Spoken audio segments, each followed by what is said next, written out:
I think it was my discovery of this radio, early in 1989, that cemented in my mind that my budding collection of transistor radios was going to be about more than just the history and the technology.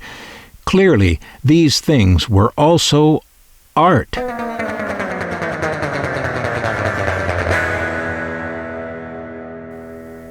This is perhaps Global's most commonly found transistor radio model, but obviously there's nothing at all common about the way it looks. With its uniquely shaped grille, shapely and underpainted top, and kinked handle that also serves as a stand, it is an absolute delight. Amazingly, this radio came in 3 distinctly different versions with 3 different cabinets made from different molds. The cabinet parts are of slightly different sizes on the 3 versions, and parts are not interchangeable. And these 3 versions contained 3 different chassis inside as well.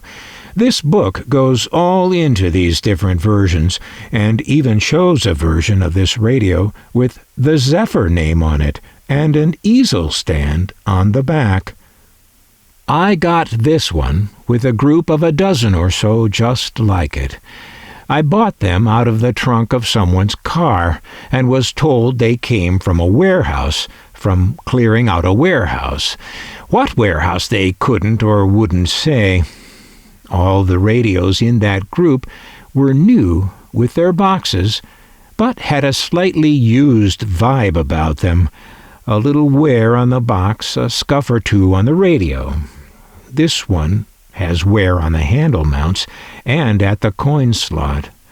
Oh, and none of these radios in the group worked. That's unusual, that not a one of them worked.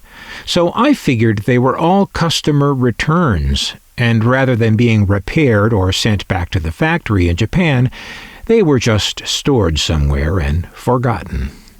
Though my purchase of these things happened many years ago, these kinds of stories can give us all hope that such warehouse finds can, conceivably, still happen.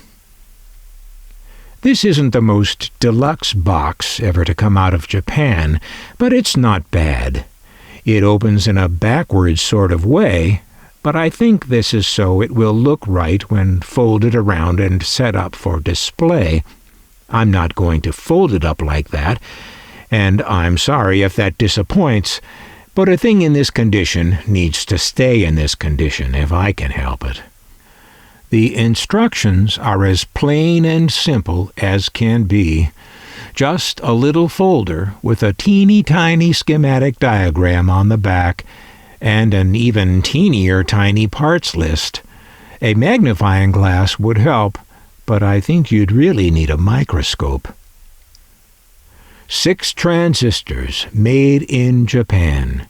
Here's another tiny schematic diagram inside the radio's back, and the chassis. Circuit board side out. This board-out design discouraged owners, especially the young ones, from fiddling with the parts inside their radio. Some of us, however, had soldering irons and could convince ourselves that what this radio needed was a reheat of some of those solder joints. And why would we think the radio needed that? Because we had a soldering iron. Of the 3 versions of this radio that I mentioned, this is the smallest one, though it's hard to tell with the naked eye, even when they're side by side. One of the clues mentioned in that book is that the smallest one is the only one to have external screws visible on the sides near the top, as we see here. The beautiful and shapely 6-transistor global GR-711. The technique of underpainted plastic is one of my favorite things on a product, and as you can see, this radio does that exceptionally well.